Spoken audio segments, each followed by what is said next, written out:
Olá, queridos. Eu sou o pastor Ezequias Bezerra, da Canaã Recife, uma igreja que é um lugar para amar e ser amado. E eu tenho certeza que através dessa mensagem você vai entender aquilo que está em nosso coração, porque nós queremos que Deus fale tremendamente com você. Que esta mensagem possa construir o caráter de Cristo, possa trazer a paz, possa trazer uma revelação de Deus à sua vida. Eu tenho certeza que essa mensagem vai impactar você.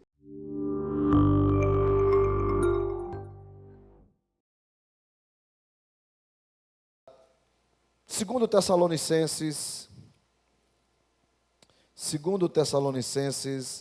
capítulo de número 3, a partir do versículo de número 2,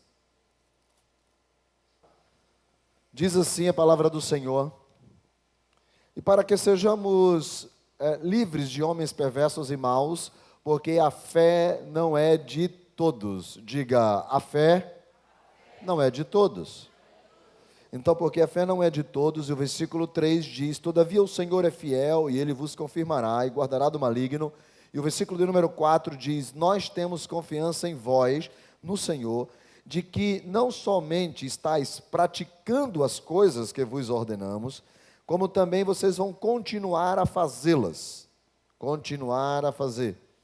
Ora, o Senhor conduz o vosso coração ao amor de Deus e à constância de Cristo. E nós explicamos aqui que aquele texto, que a fé não é de todos, a base do texto, do verso 2, a ideia é a mesma ideia que Judas 3 fala sobre batalhar pela fé que uma vez foi dada. A ideia do conjunto de dogmas é simplesmente o sistema de crença da qual você abraça, e isso que o texto está se referindo à relação de que a fé não é de todos. Porque há duas expressões na Bíblia para a fé, a gente vai ver isso mais na frente. Duas palavras que mudam praticamente apenas uma letra, mas uma fala de convicções e a outra fala de crença em um sistema de fé. E quando a gente olha para entender um pouco, às vezes dá uma bagunçada, mas é porque você tem que entender que em alguns momentos, quando a Bíblia está falando de fé, ela está falando praticamente do que nós literalmente chamamos de religião cristã. Enquanto que em um outro momento, a Bíblia vai estar falando de fé no sentido de um avanço, de uma evolução, ou de um upgrade da crença.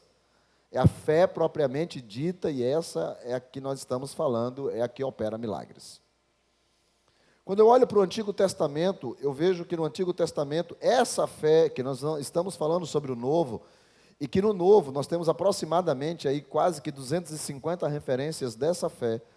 Quando eu parto para o Antigo Testamento, eu vou encontrar apenas 5 referências de uma palavra chamada fé. Porque os profetas e os escritores do Antigo Testamento, eles compreendiam que a fé tem única e exclusivamente o entendimento de crer na existência de um Deus único. E quando se coloca que Abraão é o pai da fé, está falando de alguém que abriu mão de uma fé em vários deuses e passou a crer em um só Deus e Deus único. E por Abraão ser o primeiro monoteísta da história, ele se torna o pai da fé. Ou melhor, o pai de todas as religiões monoteístas. Por isso que Abraão é o pai da fé do judaísmo, é o pai da fé do islamismo, é o pai da fé do cristianismo, porque nós cremos em um Deus único, um só Deus. E aí é baseado nessa crença que o Antigo Testamento entende. E por isso que Hebreus 11:6 diz que sem fé é impossível agradar a Deus, porque necessário é que todos aqueles que se aproximam dele entendam que ele de fato existe. Então, para as pessoas que escreveram, leram ou viveram o Antigo Testamento, para elas era praticamente impossível alguém que não tivesse fé alguma. Então, para eles tinham fé sim na existência de Deus, fé nas promessas de Deus, fé nos propósitos de Deus. Então, o que nós estamos querendo falar aqui não é da fé onde nós podemos dizer que se trata de uma fé comum, ou se trata de uma como que chama aqueles, tem um remédio original e tem o remédio, não se fala de uma fé genérica, porque, na verdade, hoje em dia, nós estamos muito mais vivendo para um Deus genérico, para um Cristo genérico, do que necessariamente para um que de fato é original. Então, o que nós vamos tentar trazer aqui não é sobre a ideia dessa fé que todo mundo que você conhece, de alguma forma, sabe que Deus existe. E essa é a fé do Antigo Testamento. E por isso que você vai ver que no Antigo Testamento os milagres não aconteceram de acordo à fé. A mulher não teve o seu filho trazido de volta pelo profeta, porque ela teve fé nisso. Não. Na verdade, o profeta foi lá e orou, e o menino então tornou a vida. Você vai ver que em outros momentos que há uma manifestação de fé. A fé está muito mais ligada em uma decisão soberana de Deus do que propriamente de uma crença literalmente no milagre, a qual você já vai ver isso mais no Novo Testamento. Então, para a gente poder entender como é que essa fé, um pouquinho ela funciona, o que eu chamo de constância ou modo de vida, ou sistema de vida, ou maneira de viver. Veja, por exemplo, Marcos, capítulo de número 10. Marcos, capítulo de número 10, diz que, versículo número 47, quando e ele está falando de Bartimeu, lembra do cego Bartimeu, que ficou gritando, Jesus, filho de Davi, tem misericórdia de nós. Quando este ouviu que era Jesus o Nazareno, começou a clamar, dizendo que Jesus, filho de Davi, tem compaixão de mim. Observe que ele primeiro ouviu, não é? Ele ouviu lá, opa, é Jesus, é Jesus. Então, a fé começou a ser alimentada e aí ele começa a gritar. Versículo número 48, muitos o repreendiam para que ele se calasse. O que a gente poderia dizer que é as oposições de fé. Todo mundo aqui crê ou está precisando. Deixa eu primeiro fazer uma pergunta para saber se o meu público precisa ou não. Eu preciso, mas talvez você não precise. Quantos aqui estão precisando de que algo sobrenatural aconteça sobre a sua vida, a qual nós chamamos de milagre?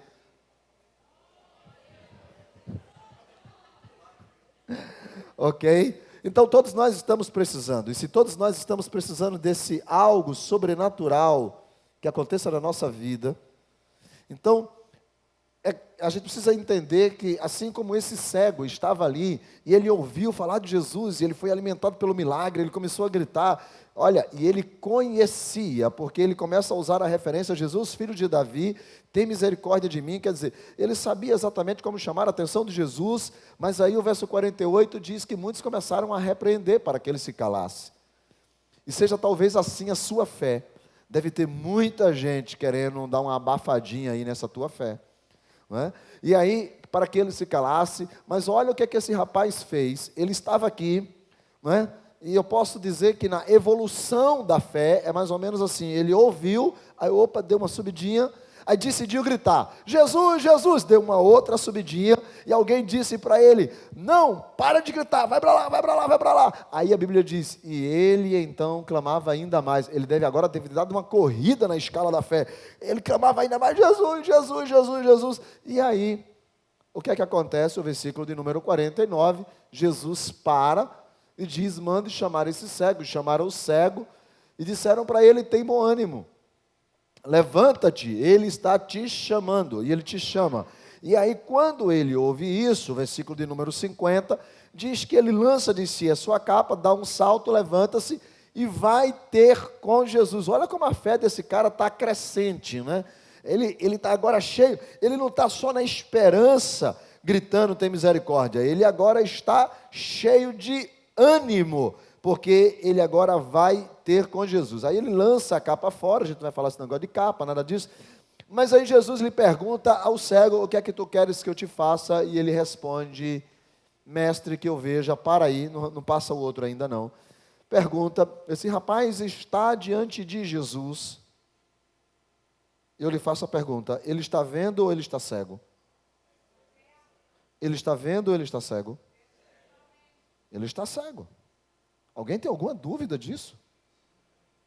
Perguntou-lhe o cego, ainda perguntou, o que tu queres que eu te faça? E ele responde: eu quero ver. Se ele disse que queria ver, porque esse cego ainda não. Ok, versículo seguinte. Então disse-lhe Jesus: vai, porque a tua fé te salvou. Agora, em algumas versões, se você trouxe a Bíblia aí, por favor, verifique se na sua Bíblia tem: a tua fé te curou. Tem alguma Bíblia que diz: a tua fé te curou? Por isso que é bom estar com a Bíblia aberta, né? Está começando a ficar viciadozinho ali no telão. Estou ligado. A sua tem, lhe curou. A sua tem também, Suzy, lhe curou.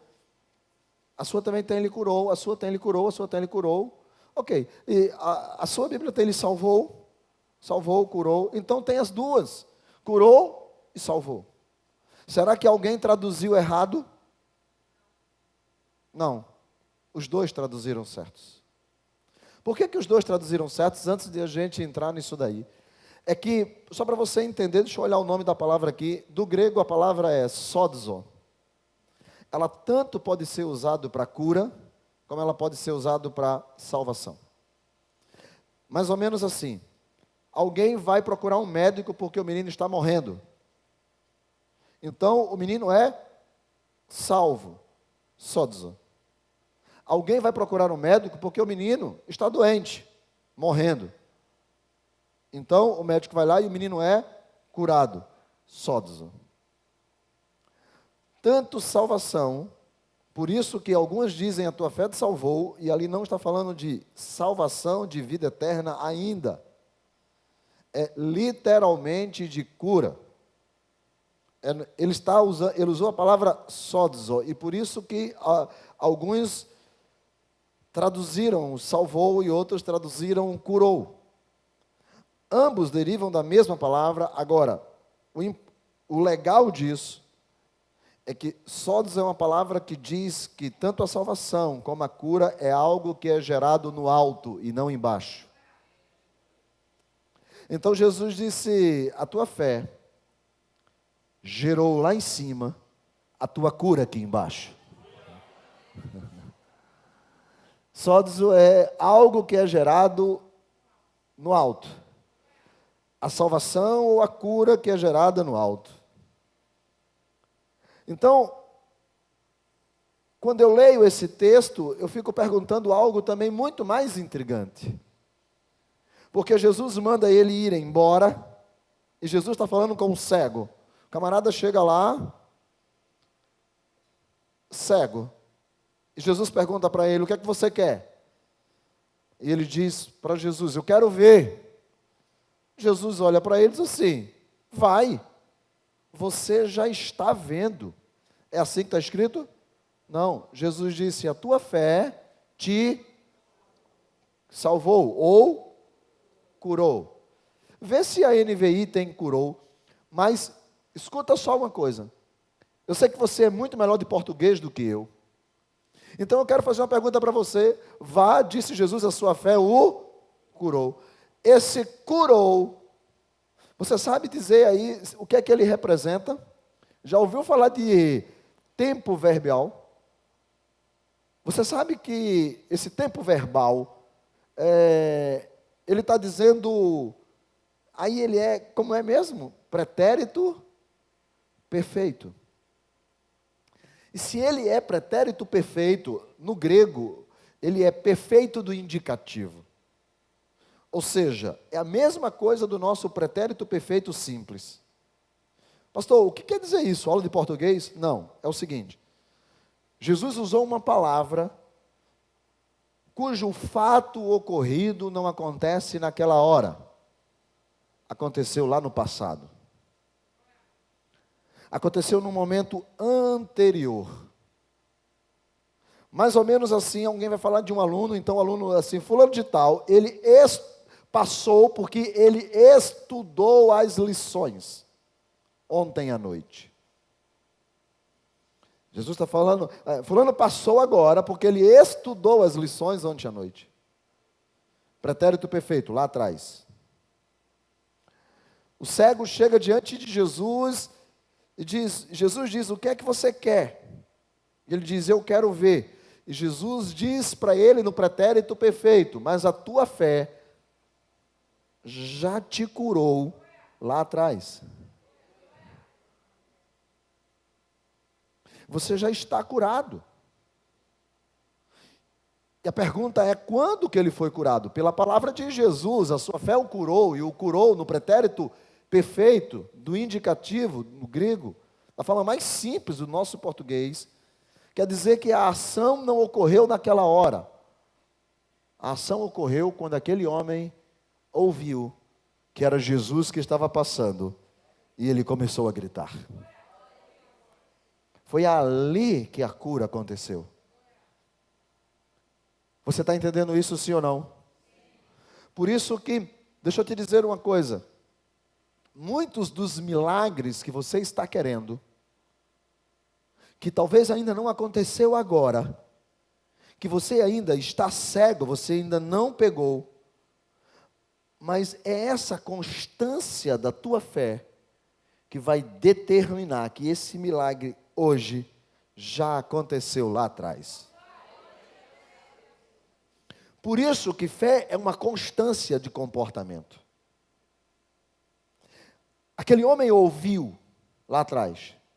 Aquele homem gritou lá atrás. Aquele homem insistiu em gritar lá atrás. Aquele homem manteve uma postura de continuar crendo lá atrás. Aquele homem chamaram ele larga a capa, ele dá um salto, ele vem correndo.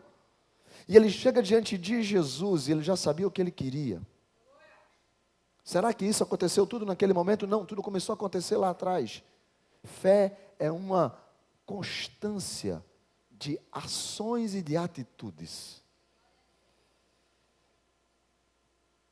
Não fique pensando que, pastor, mas eu creio, uau, e aqui vai acontecer agora. Não vai acontecer. Essa é uma outra história que eu vou pregar num outro momento chamado dom de fé. Eu estou falando de que os milagres com Jesus, eles acontecem quando o teu modo de vida corresponde ao desejo do que você crê. O milagre aconteceu lá atrás. Agora, olha, ponto, e imediatamente ele recuperou a visão e seguiu Jesus pelo caminho. Então, a pergunta, na verdade, quando a gente fala, pastor, isso é uma constância de fé. Porque Jesus usou uma palavra chamada pisteu, do grego, que significa ser possuído. Jesus disse, você foi possuído pelo que você acredita, e foi isso que te curou. Você foi dominado pelo que você acredita. Isso é pisteu. Quando eu peguei essa palavra do grego, inclusive baseado numa Bíblia chamado Palavra-Chave, que foi até o Jorvan, um líder aqui, que me deu de presente. Quando eu hoje pesquisei nessa Bíblia, e eu vi que Jesus usou a palavra pisteu, possuído, dominado, entranhado. Mas você está tão confiante que você deixa de ser, ou deixa de conjecturar, porque aquilo te domina de uma maneira tal, que nem que todo mundo mande você calar a boca, você cala, porque você está dominado por aquilo. Então Jesus disse, isso que está te dominando, isso que está te possuindo, isso que está te envolvendo, isso que está te persuadindo, foi isso que curou você lá atrás. A pergunta então é, quando que o milagre acontece? Veja, por exemplo, Mateus 9, 21. Porque dizia, fala da mulher do fluxo de sangue, olha o que está escrito, porque dizia consigo mesmo, se eu tão somente tocar-lhe o manto, eu ficarei sã. Se eu tão somente tocar, vai acontecer. Jesus usou a mesma palavra, quando ele responde no versículo 22, mas Jesus voltando-se, parou.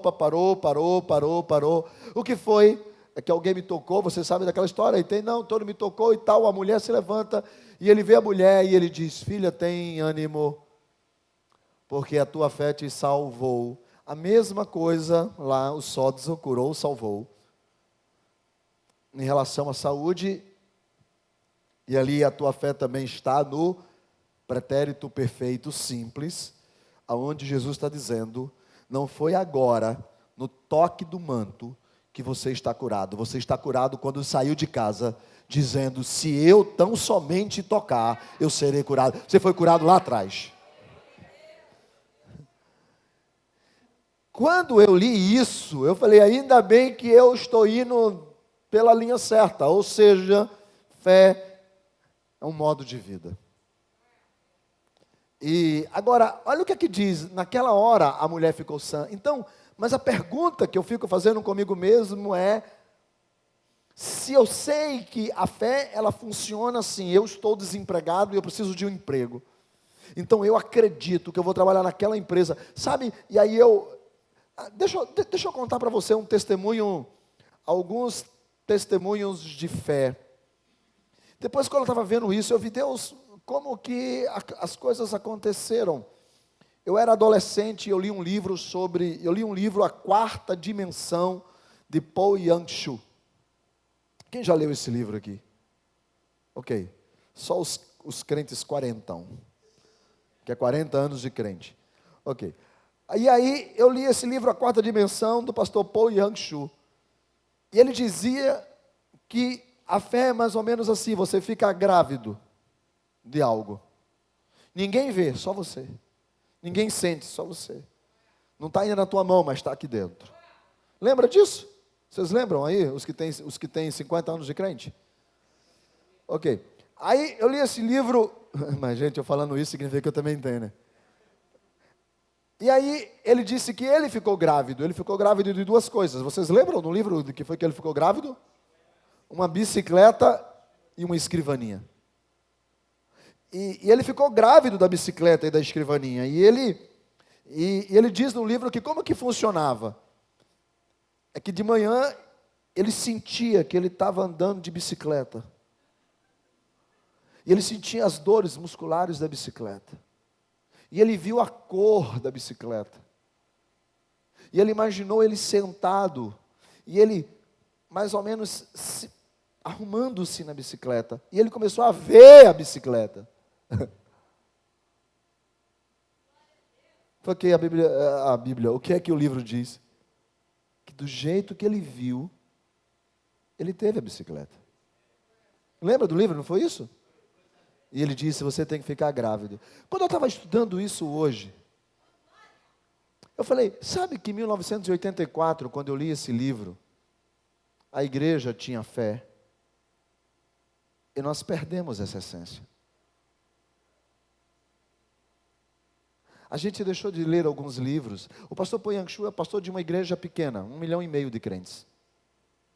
A maior do mundo.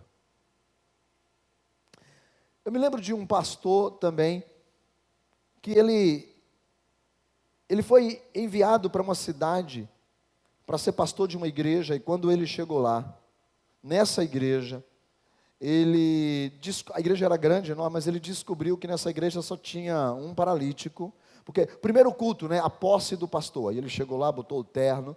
E quando ele chegou lá, aí tinha um paralítico, lá, um cego e um louco.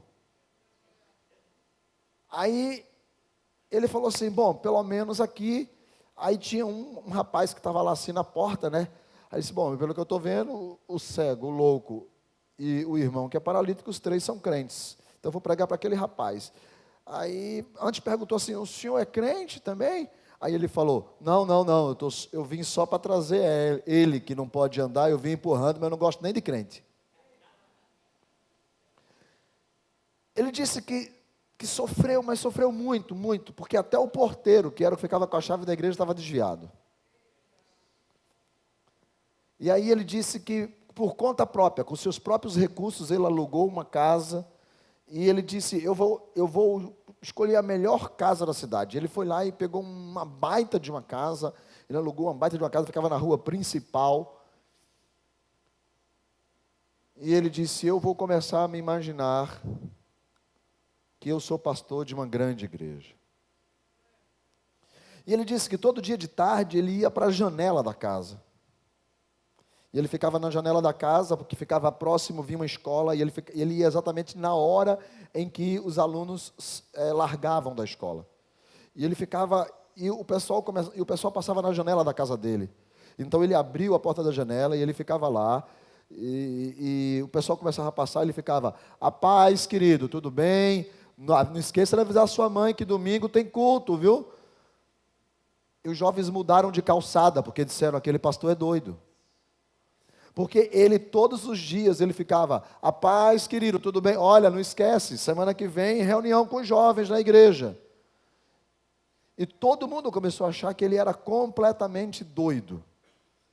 E aí surgiu o boato na cidade: o pastor daquela igreja é doido, vamos lá ver. Já sabe o resto da história? O povo foi para lá para ver. E a mensagem chegou. Quando eu o conheci, eu trabalhava aqui numa igreja, eu era adolescente, mas já trabalhava na igreja. Me mandaram para organizar um evento lá na igreja dele, um congresso para jovens, porque a igreja dele, quando eu o conheci, tinha 200 jovens. Como começou? Ele engravidou daqueles jovens. O que é isso? Sódzo. O que está acontecendo hoje com a tua fé não é resultado de agora, é resultado do que você gerou aqui atrás.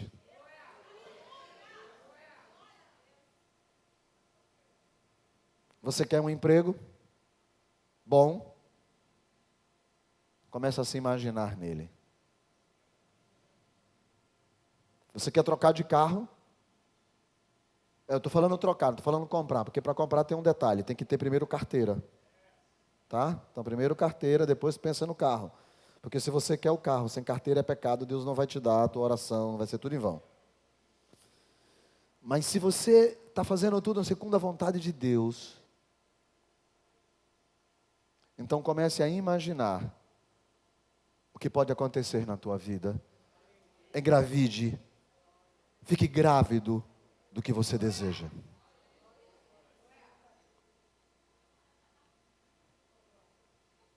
Pastor, eu quero um apartamento maior. Desenhe o apartamento. Pastor, eu imagino uma empresa desse jeito. Comece a escrever sobre a sua empresa. Eu fui dono de uma empresa chamada Bazar do Cabeleireiro. Eu tive 350 funcionários. Eu tive uma fábrica que tinha 50 funcionários. Eu tinha uma empresa de eventos. Nós fizemos alguns eventos no centro de convenções. Não sei se na época o Zé foi lá, o Encontro das Estrelas, Feira Beleza Nordeste. Fiz eventos gospels, como Expo Gospel.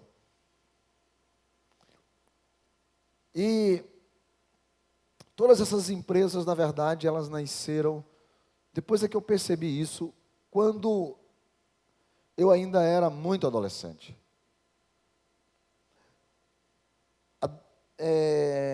Não sei se foi hoje ou se foi ontem, em que eu arrumei lá aquelas partes lá da biblioteca. Foi hoje ou foi ontem, eu arrumei. E eu encontrei um rascunho de uma agenda, onde eu estava ainda estudando. E eu li um livro. E o livro falava sobre as 22 leis de marketing. E como eu sempre fui metido, porque eu tenho 1,70 m, eu sempre fui metido a coisa grande. Gente pequena é assim, é ousado. Amém, Wilson.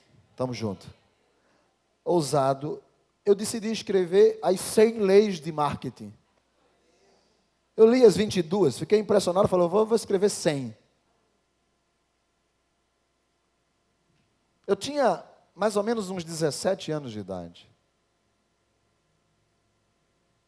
18, na verdade, porque eu tinha acabado de entrar na faculdade. E eu coloquei uma coisa que eu vi ali. Tem duas cores que eu gosto muito. Lembra qual é, Júnior? Amarelo e preto. As minhas duas cores prediletas. E eu escrevi naquela agenda a farda da empresa que eu seria dono. E eu escrevi preto e amarelo. Lembra qual eram as cores da marca, as cores da roupa do bazar? Amarelo e preto. E ontem eu olhei aquilo lá e eu disse, não é que as empresas existiram antes de elas existirem? Se você não sabe para onde você quer ir, qualquer lugar serve. Agora, se você sabe para onde você quer ir, Deus vai te levar para lá. O que é isso? Sódio. A mulher saiu de casa sabendo para onde ela ia. Ela enfrentou uma multidão, porque ela sabia o que ela queria. Ela achou Jesus no meio. Olha, os fariseus não conseguiam achar, os guardas não conseguiam achar. A mulher conseguiu achar Jesus no meio daquela multidão. Ainda conseguiu achar a roupa que ele estava e tocar por trás, diante de um monte de pernas, exatamente na bainha da calça ou da roupa dele. Por quê? Sódio. Ela sabia o que ela queria. É assim que nasce a fé. A fé não é feita de pessoas que abraçam alguma coisa já derrotada. Elas saem de casa na certeza de que o Deus a quem elas servem é fiel, é poderoso, Ele tem poder, Ele pode fazer. A mulher disse, eu sei que se eu tocar nele, eu serei curada. Há poder nele, há milagres nele, há autoridade sobre ele. E quanto a nós, sódio.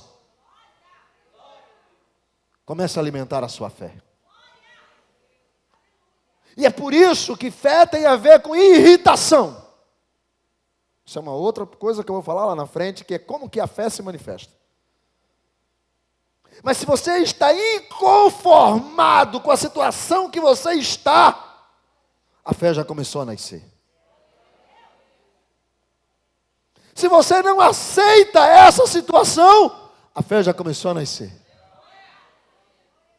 Porque Deus não planejou para você ser derrotado. Deus planejou para que você triunfe com base na sua palavra. Você está entendendo até aí, sim ou não? Então, veja comigo um outro texto. Ou até melhor, deixa eu fazer primeiro uma pergunta. Você acha que todo mundo tem fé? Sim ou não? O lado de cá. Você acha que todo mundo tem fé? Sim ou não? Não, ok. O lado de cá. Você acha que todo mundo tem fé? Sim ou não? Resposta: todo mundo tem fé. Vamos para a Bíblia. Me desculpe contrariar você. Bom, a princípio você primeiro já entendeu o que eu falei logo no começo, que no Antigo Testamento, a ideia do Antigo Testamento é todo mundo tem fé. Porque é a ideia, do Antigo Testamento, fora Juízes e 1 Samuel, e o famoso texto de Abacuque 2:4, o justo viverá da fé, não existe mais nenhuma referência sobre fé no Antigo Testamento, você só começa isso no Novo Testamento, e Hebreus diz que é impossível se aproximar de Deus sem crer que Ele existe, e sim, todos têm fé, e olha bem isso daí, Romanos 12:3, e muito bom, o pastor Nemésio está ministrando sobre o reino, porque quem não está vindo nas ministrações do culto das 16 e das 19, não vai entender o que eu vou dizer agora também, tá? Porque pela graça que me foi dada, digo a cada um, dentre vós, que não tem de si mesmo mais alto conceito do que convém, mas que pense sobre si sobriamente, conforme a medida da fé que Deus repartiu a cada um. E essa fé é uma fé que gera do alto. Essa expressão é a fé que gera do alto. E ele está dizendo, Deus deu a cada um uma medida de fé. É o que está escrito ali, sim ou não? Hã? Conforme a medida da fé que Deus repartiu a alguns poucos, para uns sim, outros não, para cada um. Deus repartiu a cada um uma medida de fé. Você sabe que o interessante eu não sei se você está com a Bíblia viva aí, mas quem tem a Bíblia viva vai encontrar uma expressão que diz que Deus deu a cada um do seu próprio ser uma quantidade de fé. Quem estava domingo, retrasado, viu que o pastor Nemésio disse que Deus soprou sobre aquele boneco de barro e o homem foi feito alma vivente. E a ideia de soprar ou de dar-lhe o espírito, a ideia é tirar do que é próprio e colocar naquele boneco. Tirar do que é próprio e colocar naquele boneco. Então, quando a Bíblia Viva diz que as pessoas, por favor, não procurem medir o seu próprio valor pelo que elas acham de si próprias, mas elas meçam o seu valor pela quantidade de fé que Deus deu a cada uma. Olha o que Paulo está dizendo, ninguém tire conclusões acerca de si baseado em uma avaliação de si mesmo. Mas cada um é o que é baseado na quantidade de fé que Deus colocou dentro de você. Eu vou repetir. Paulo está dizendo, ninguém forme um conceito acerca de si mesmo, baseado no que você pensa de você. Mas monte o seu conceito sobre você, baseado na fé que está dentro de você, que foi Deus que colocou ela aí. Eu vou repetir de novo. Você não vale o quanto você tem, o quanto você acha que tem. Você não vale pelos cursos, você não vale pelos recursos, você não vale pela maneira que você fala, pela maneira que você canta, pela maneira que você prega, pela maneira que você ora, nada disso. Você vale pela quantidade de fé que Deus colocou dentro de você. É o que Paulo está dizendo. Primeiro, todo mundo tem fé. Segundo, Deus colocou essa fé lá dentro. Essa quantidade de fé. Essa quantidade que é mais ou menos assim. Deus coloca dentro do homem o Espírito. E o Espírito não é uma coisa vazia. É algo que tem essência. E a essência desse Espírito dentro do homem se comunica com a parte que ficou lá em cima, que é Deus. E como que isso funciona? Através de um mecanismo que é acionado dentro do homem, chamado...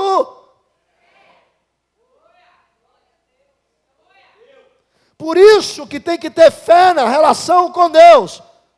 Porque se não tem fé nessa relação do homem e Deus, é porque o Espírito está morto. Quando que eu sei que o Espírito está vivo? Quando a fé que vem pelo ouvir e ouvir a palavra, ela renasce dentro do homem. Aí o Espírito vivifica.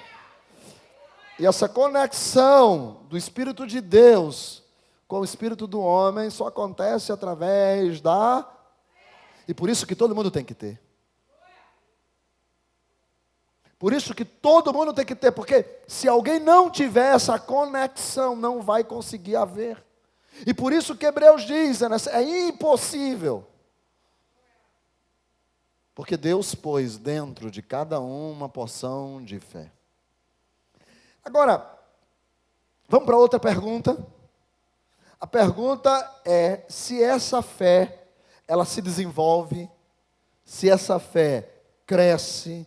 Já que a gente fala de medida de fé, ou se a Bíblia Viva fala de quantidade de fé,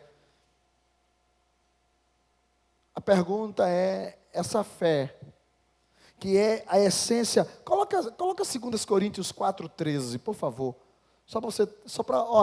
ora, temos o mesmo espírito isso é a ideia da essência, aquilo que a gente estava falando, e dentro dessa essência de fé, que está dentro de nós, a pergunta é,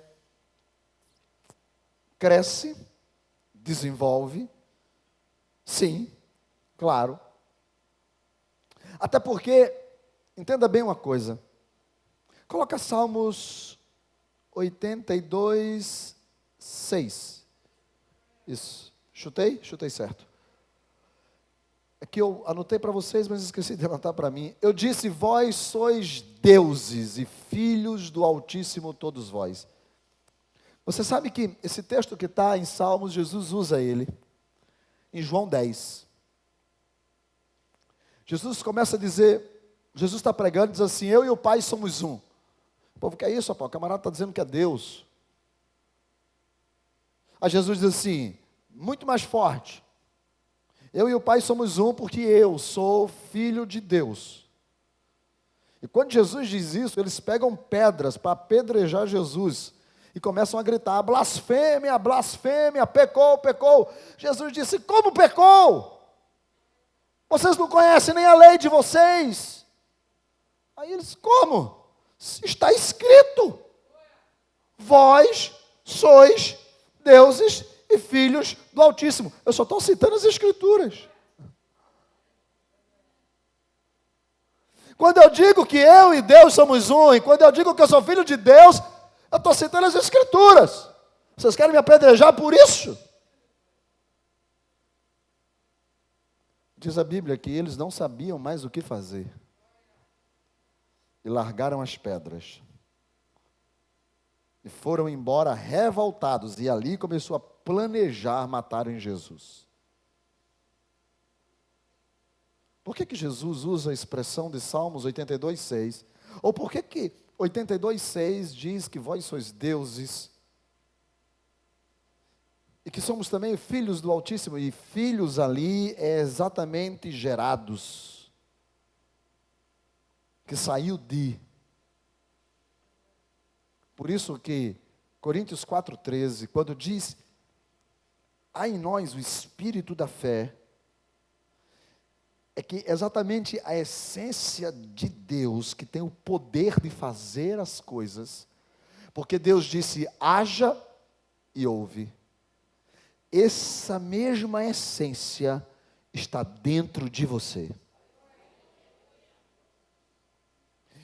Por isso que Paulo, Provérbios diz que há poder nas nossas palavras, de vida ou de morte. Observe como é que Deus fez todas as coisas, usando a palavra.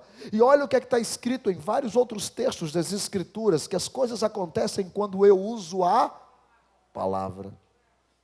Porque dentro de mim, a essência da fé, que é proveniente de Deus, restaurada pelo Espírito Santo, pode gerar vida, pode trazer à existência as coisas que ainda não existem. Será que você consegue entender isso, sim ou não? Então deixa eu dizer uma coisa para você, aquilo que não existe, que você desejaria, você pode chamar a existência, segundo a fé que há dentro de você. Quantos aqui desejariam algo que ainda não existe, mas que desejariam para a sua vida? Levante a mão. O que é que a gente tem que fazer? Usar a fé. Agora, como que eu vou usar a fé? Desse mesmo espírito de fé, que diz, eu criei, por isso falei, e se nós cremos, e por isso também nós falamos, ou seja, a fé que é gerada pela palavra, ou a palavra que gera fé. A pergunta é, essa fé, pergunta a pessoa, se você puder, até pergunte, você pode pegar na mão da pessoa que está do seu lado assim, com calma, com respeito e tal, e dizer para ela, assim para ela, a sua fé é grande ou é pequena? Porque se a sua fé for pequena, eu acho que aqui deve ter alguém que tenha fé grande, vai orar por você hoje e a coisa vai acontecer. Amém? Quem tem fé grande aí? Tem? Pronto, então por favor, pega o nome, que a gente tem uns aqui que tem fé pequena, vai orar tudinho aqui, os que tem grande, para orar pelos que tem. Ok, então veja só uma coisa. Mateus capítulo de número 8, versículo de número 10 e 13. Isso é a cura do servo do centurião. Você tá conseguindo entender até aqui, sim ou não? Sim. Tá dando para entender, né? Primeira coisa, você tem fé. Posso ouvir um amém? Amém. Essa fé que colocou dentro de você é Deus. Amém? Amém? Ou seja, se Deus colocou essa fé aí dentro de você, não significa que essa fé está morta. Essa fé está... Então esta fé tem poder para gerar vida. Vamos começar a usar essa fé aí. Vamos começar a usar a fé. Vamos parar, vamos começar todo mundo aqui a ficar grávido. Vamos todo mundo aqui. Eu vou começar logo a engravidar da minha caminhonete.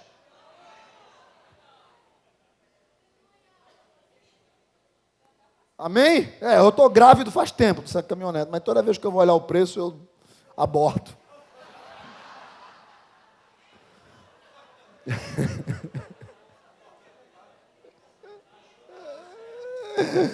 Mas Deus vai mandar, Deus vai mandar.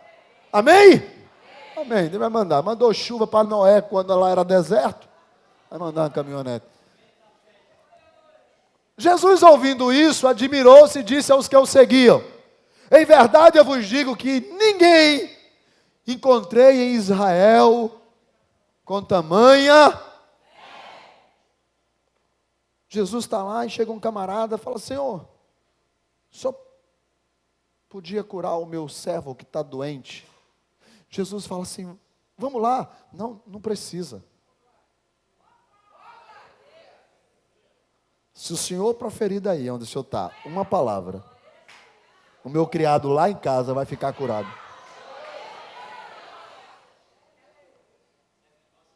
Jesus olhou assim, aí chamou os apóstolos a atenção: por favor, vocês 12, por favor, meus alunos da escola messiânica, olhem para esse homem.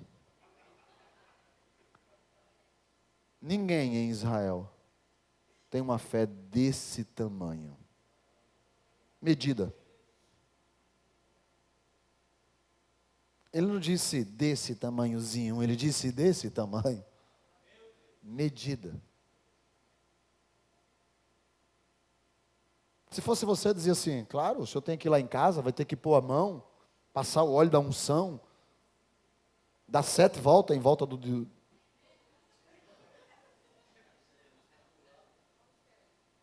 Uma rosinha, um manto, qualquer coisa. Você precisa. Como é que vai despertar a fé? O camarada falou assim: o senhor não precisa fazer nada. O senhor só precisa ordenar. Se o senhor der uma palavra, o meu criado lá em casa vai curar. Jesus disse: eu nunca vi isso, eu nunca encontrei tamanha fé. Agora, vê o versículo de número 13. Olha só o versículo de número 13. Jesus, ouvindo isso, admirou-se e disse aos que o seguiam: em verdade... Não, esse é o 10. 13, cadê o 13? Então disse Jesus ao centurião: vai-te, embora. Você pode ler o resto? Seja exatamente como você está crendo.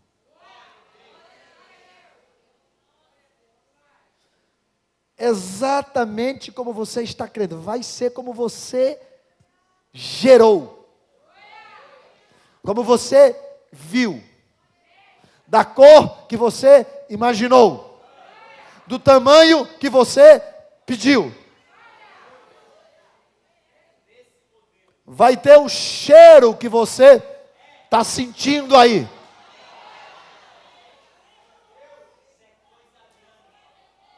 Você está entendendo? Está chegando aí? Agora diga assim para a pessoa que está do seu lado: isso é coisa para doido. Por isso que Jesus disse que Ele escolheu os loucos desse mundo. Não dá para doido.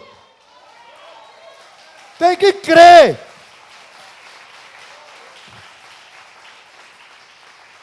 Tem que chegar aqui podendo. Aí ele diz, vai como tu crê. Agora, vê que coisa interessante. E naquela mesma hora, o seu criado. E o interessante é que Jesus não disse nada. Porque ele disse assim para Jesus, se tu der uma palavra, o meu criado cura. Jesus não deu palavra nenhuma para o criado. Falou, e tua fé já resolveu o problema. Eu não preciso determinar nada. Vai embora, meu irmão, vai embora. Porque vai acontecer como você está querendo, não precisa nem eu falar nada. A fé no objeto certo gera o milagre que você espera.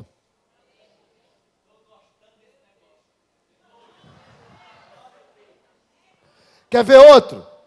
Mateus 15, 28. Mateus 15, 28. Então, a mulher cananeia. As duas pessoas, Jesus ficou impressionado. Respondeu Jesus e disse-lhe a mulher, grande é a tua fé. Porque Jesus disse assim, não, eu vim aqui, eu vim só para da casa do meu pai e tal. A mulher, não, mas eu também como, das migalhas caem na mesa e tal, aquela coisa toda, você já sabe da história. Jesus fica impressionado com a mulher e diz assim, grande é a tua fé. A fé da mulher é grande ou é pequena? Grande é a tua fé. A fé da mulher, ou seja, medida. Mais uma vez, medida. Grande é a tua fé. E seja feito conforme você quer. Uau! Você sabe que eu achava que essa história de fé é que me ensinaram tanto que eu tenho que orar segundo a vontade de Deus, porque se eu não orar segundo a vontade de Deus, as coisas não acontecem. Meu irmão, a única coisa que Deus quer é almas. Deus não está preocupado com carro, com casa, com viagem, quem está sou eu. Quem está sou eu.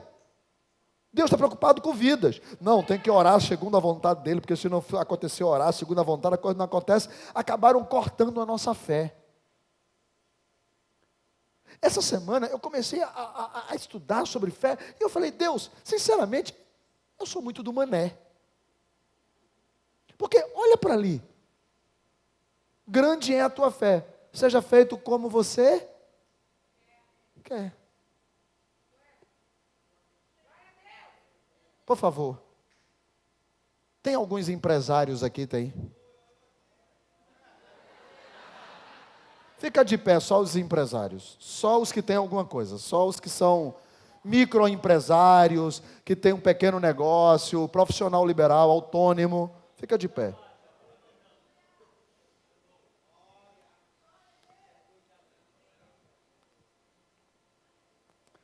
Você crê. Eu vou fazer algo aqui agora sobrenatural.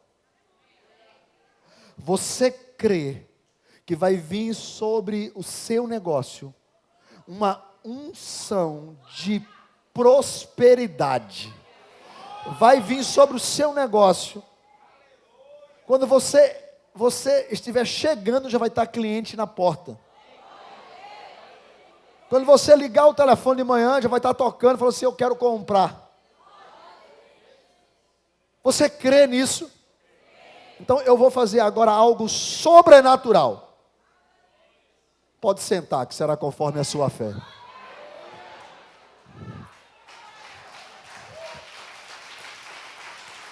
Será conforme a sua fé.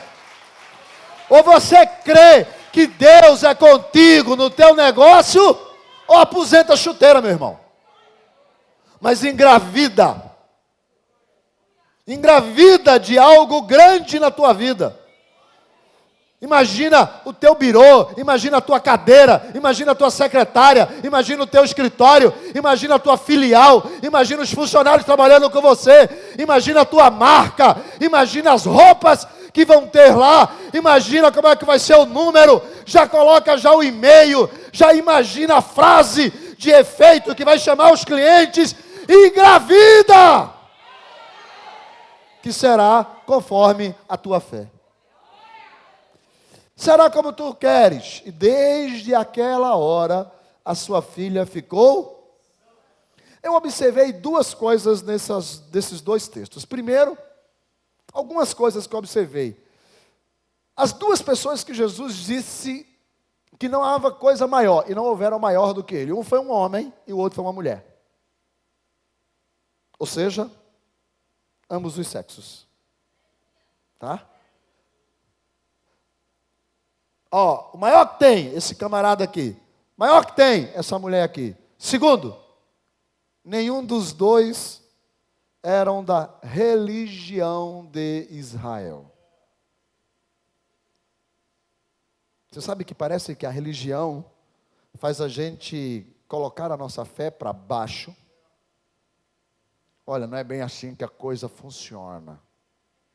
Vamos dogmatizar aqui para dizer como é que a fé funciona. Eles não sabiam como era que funcionava nada.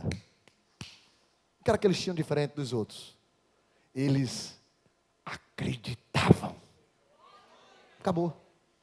Olha, eu tenho certeza que uma palavra tua e o meu criado vai ficar bom.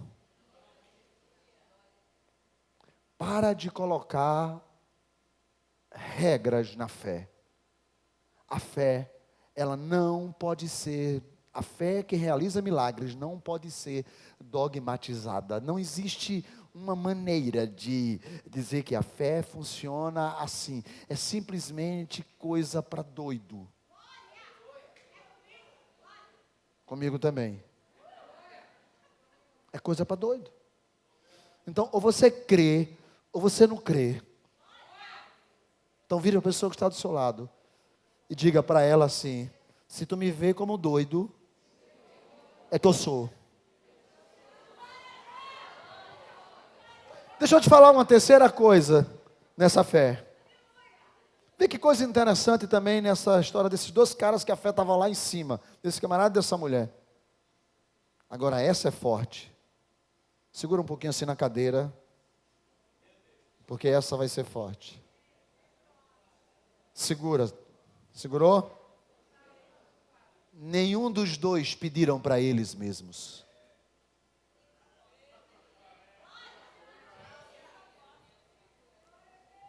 Ou tu acha que isso daí foi por acaso?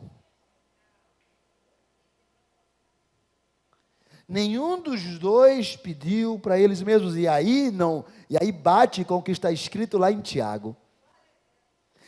Nós não podemos pedir para gastar com nós mesmos. Aquilo que vem para mim tem que gerar benefício para os outros. E por isso que eu disse para os empresários ficarem de pé, para ser conforme, porque vocês vão gerar muitos empregos. Vocês vão gerar renda. Amém? E os dízimos de vocês vai ser grande. Então, eles, o servo, a filha, interessante, e os que receberam não estavam no lugar. Então, pastora Leonor, por gentileza, a mais tarde eu lhe darei a cor que eu quero o meu carro. A senhora ora por mim, que aí eu recebo. Agora, veja que coisa interessante. Mateus 8, 26. Gente, faltam só 5 minutos para acabar, mas eu vou correr. Já está no final mesmo. Faltam só 5 minutos. Eu lhe responder, veja, a gente viu a fé grande, não foi? Vamos ver a pequena. A fé pequena, Mateus 8, 26. Ele lhe respondeu: por que temeis, homens de pouca fé? Não é homem de porca fé, é homem de pouca fé, tá? Por favor, ele não é garçom. Homens de pouca fé. Então, levantando-se, repreendeu os ventos e o mar, e seguiu-se a bonança. Essa história aí é o seguinte: Jesus acalma a tempestade. Os discípulos não veem Jesus acalmar a tempestade. Eles estão apavorados. Jesus chega, acalma a tempestade. Agora, olha só a expressão que Jesus faz quando chama eles de pouca fé. Homens que têm uma fé pequena, Jesus faz primeiro uma pergunta: por que que vocês temem? E sabe o que foi que eu observei? Todas as expressões que Jesus aponta como pessoas de pouca fé têm a ver com medo.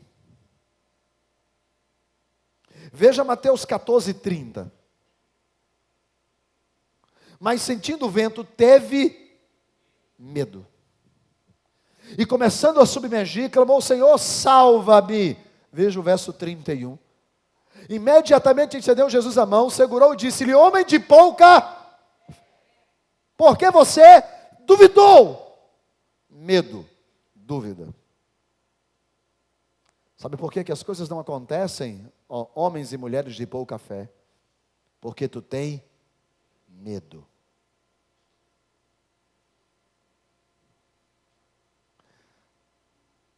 Você já observou que parece que aqueles mega empresários, eu me lembro quando eu era vendedor.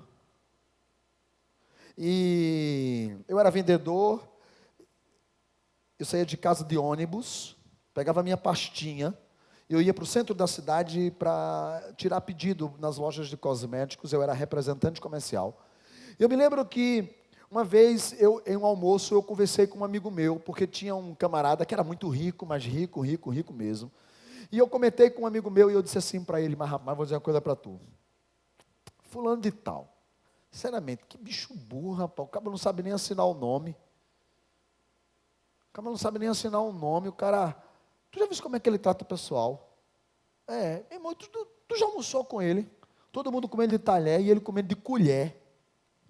O cara, Eu disse: mas rapaz, sinceramente, o cara devia, não era fazer um negócio assim e tal, diferente. O cara, Aí o cara olhou e disse: vem cá, tu chegou aqui de quê? Aí eu disse: de ônibus. Ele chegou de Hilux. Tu está comendo comigo aqui no mercado São José. Ele está lá no Galo de Ouro. Tu não sabe se tu vai conseguir o dinheiro para voltar para casa hoje com a passagem. Ele tem um motorista esperando ele para levar ele para casa. Quem é burro? Tu ou ele?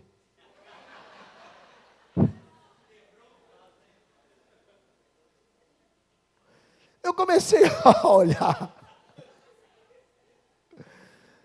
Eu comecei a olhar o que era que aquele cara tinha de inteligente. Eu falei: então o que esse cara tem de inteligente? E aí eu descobri. E foi aquela, e eu digo uma coisa para vocês, essa foi para mim, e eu revelo para vocês aqui hoje, a maior de todas as minhas descobertas. Uma delas era que o camarada, por ser o que ele era, ele não tinha medo de perder, porque ele nunca teve. Então ele caía de cara em tudo que ele fazia. Dava errado? Dava. Mas tudo que você parte na vida para fazer tem 50% de chance de dar certo e 50% de chance de dar errado. E quando ele mergulhava, ele acabava caindo nas águas dos 50% de chance que dava certo. E o mané aqui, fazendo conta: não, mas se eu por acaso não conseguir pagar o aluguel do escritório, o cara não queria nem saber, ele alugava um prédio e abria uma loja. Por quê? Nunca teve medo. Nunca foi nada, nunca teve nada, nunca... O que venha é lucro. Eu falei... E aí eu olho hoje para aqui e vejo Jesus dizendo assim, para todos que ele chamou de pouca fé: medroso, tímido, temente, temeroso. Porque você duvidou, porque você não creu. Tudo Jesus está dizendo o seguinte: cai para cima, cai para dentro. Tu está entendendo o que eu estou dizendo? Vai dar certo, vai para cima, Vai funcionar, acredita. Vai prosperar, mergulha. Arregaça a manga. Aceita os desafios. Cai para dentro. Quem está entendendo, diga amém. A dúvida, o medo, não pode fazer parte das pessoas que a fé é grande. Só faz parte das pessoas que a fé é pequena.